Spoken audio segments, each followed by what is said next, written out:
Quand j'étais petite, ma mère a acheté pour ma petite sœur et moi-même un livre-disque sur les grands compositeurs. Ces fameux livres dont un orateur nous fait une lecture et, par un son de cloche, nous indique quand tourner la page. Pour les pauvres analphabètes préscolaires comme moi, c'était comme d'avoir son propre raconteur d'histoire infatigable. Dans ce livre-disque apparaissait en ordre et de façon sommaire Bach, Haydn, Mozart, Beethoven, Mendelssohn, Chopin, Brahms et Tchaïkovski. Pour chaque compositeur, le narrateur nous faisait écouter une brève introduction musicale ainsi qu'un aperçu de sa biographie. Mon livre commençait avec Papa Bach. Le crescendo des émotions culminait quand j'entendais l'attaque au piano de l'étude révolutionnaire opus 10 numéro 12 de Chopin. Un fort sentiment de puissance s'emparait de mes petites jambes, m'obligeant à courir de façon complètement cinglée. J'avais 5 ans. Encore aujourd'hui, ce moment est gravé dans ma mémoire comme un instant de pur bonheur. C'est ce souvenir qui m'a inspiré pour mon choix de compositeur. Je vais donc tenter de vous faire goûter à mon bonheur passé en devenant à mon tour le narrateur de la dissertation sur Chopin. Alors quand vous entendrez un son de cloche, c'est qu'il sera temps de tourner la page. Bonne écoute et bonne lecture. Frédéric François Chopin est un pianiste prolifique du XVIIIe siècle. Il est reconnu pour ses nombreux chefs-d'œuvre musicaux, dont la sonate opus 35 numéro 2, le nocturne opus 9 numéro 2, ainsi que la fugue en A mineur opus 3 numéro 2. Nous pouvons entendre un extrait de la ballade numéro 1 opus 23 en G mineur dans le film Le pianiste. Comment le fort sentiment d'appartenance à ses racines polonaises a influencé l'ensemble de son registre à travers le contexte socio-politique de l'époque, son histoire familiale, son éducation, son exil en France et ses amours sont des trajectoires de vie qui ont grandement inspiré ses plus prestigieuses compositions. De plus, il sera démontré dans cette dissertation l'originalité de son œuvre et ce qui a fait sa signature distincte parmi les compositeurs de son époque. Nicolas Chopin est originaire d'une petite ville qui s'appelle Marinville-sur-Madon, dans la province de la Lorraine. C'est pour acquérir un emploi que Chopin père se retrouve en Pologne à l'âge de 16 ans. Il travaille dans une manufacture de tabac à titre de préposé au compte. Il peut profiter de plusieurs opportunités de retourner en France, mais le service militaire français le rebute. Pendant plusieurs années, il continue à habiter en Pologne. En 1792, les Russes envahissent la Pologne pour une deuxième fois, faisant subir au pays une perte de territoire appelée la Deuxième Partition. Les Prusses et les Autrichiens subissent la pression de Catherine de Russie avec ses soifs de conquête. Ils lui proposent donc en sacrifice un partage de la Pologne pour calmer ses ardeurs russes. Ils en profitent pour prendre leur part du gâteau, signant une entente avec les Russes et les Polonais au détriment de ceux-ci, grugeant une bonne part de tarte du territoire polonais. La manufacture de tabac ferme ses portes. Chopin père s'enrôle dans la milice municipale pour aider son pays. Bref effort de la Pologne pour reconquérir son territoire perdu, mais qui se termine par un fiasco total. Nicolas Chopin se retrouve à nouveau sans emploi. Heureusement pour lui, une famille vivant dans la province de Mazovie en Pologne l'embauche comme précepteur pour apprendre le français à ses enfants.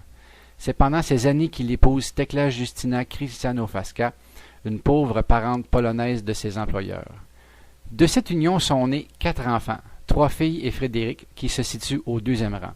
La plus vieille de ses sœurs se nomme Ludwika, de 3 ans l'aînée de Frédéric, et à 1 an d'intervalle entre chacune d'elles naissent ses 2 plus jeunes sœurs Isabella et Emilia.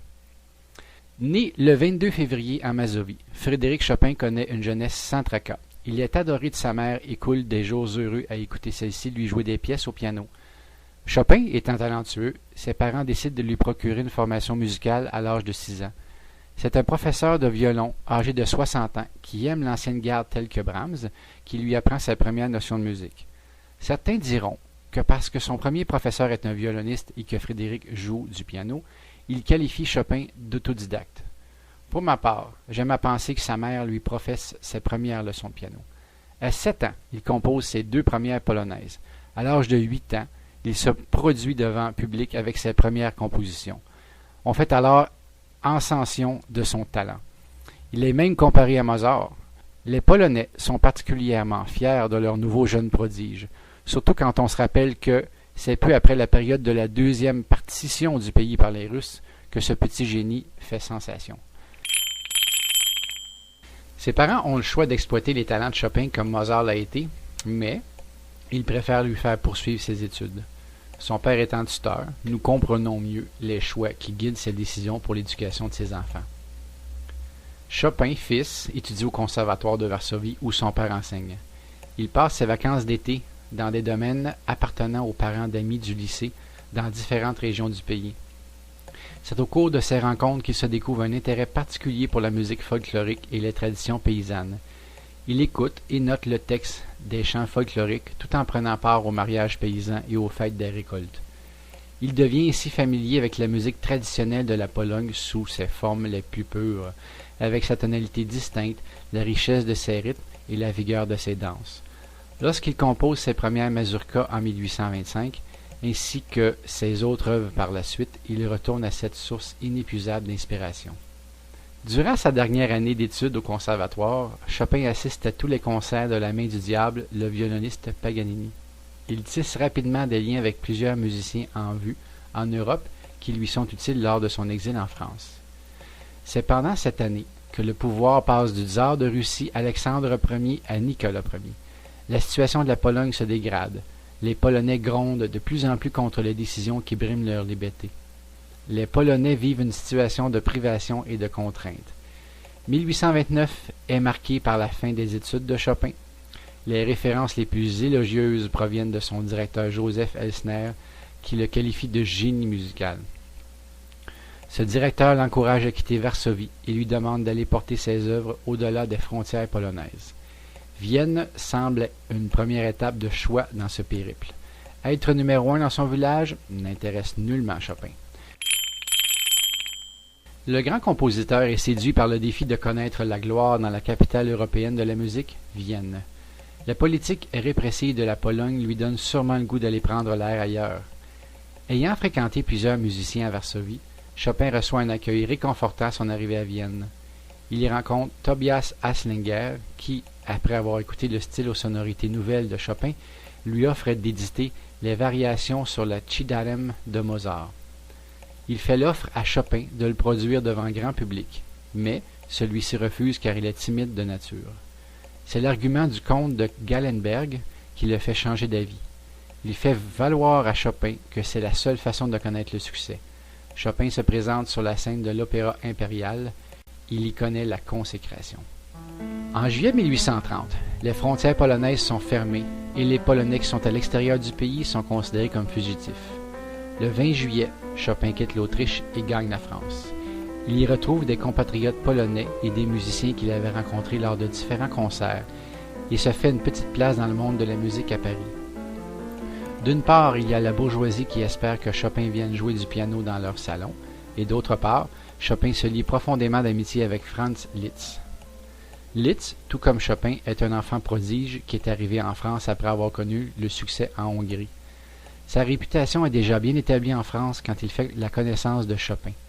Et il se sert de sa renommée pour introduire Chopin dans les cercles plus fermés de l'élite française.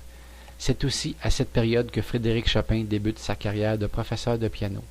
Il se plaint souvent du manque de douceur de ses élèves. Les pianistes de renom possèdent tous la même méthode de jouer, c'est-à-dire de frapper avec trop de vigueur sur les notes du piano.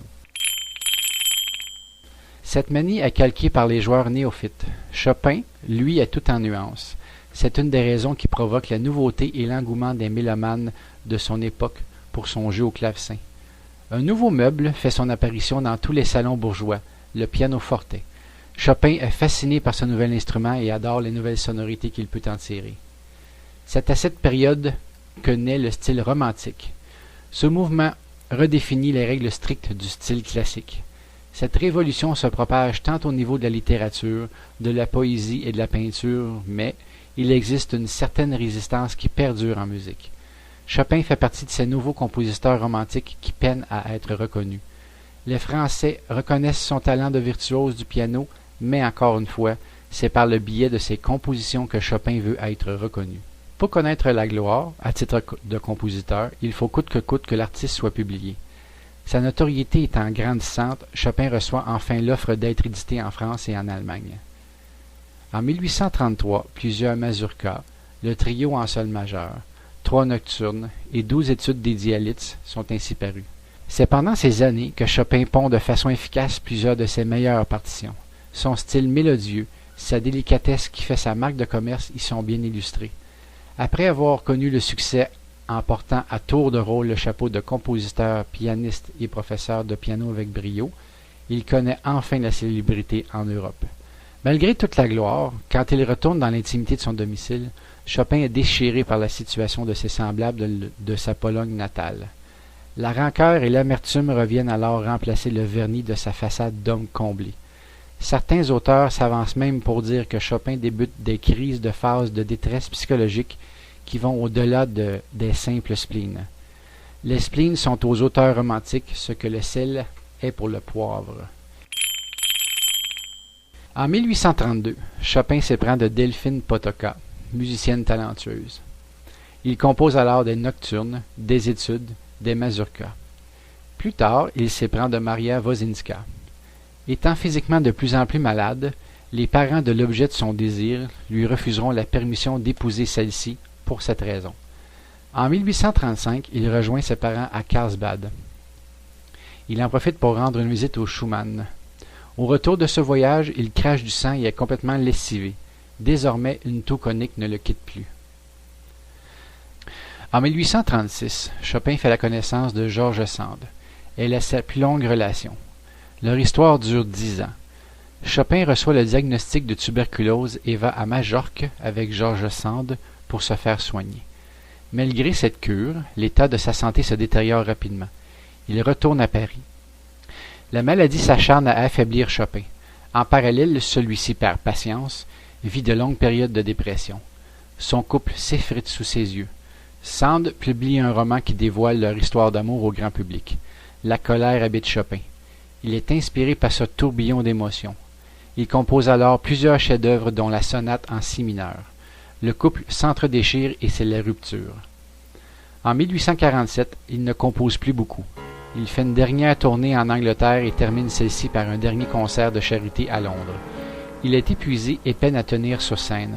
De retour à Paris, il meurt malgré les soins de sa sœur aimante en 1849.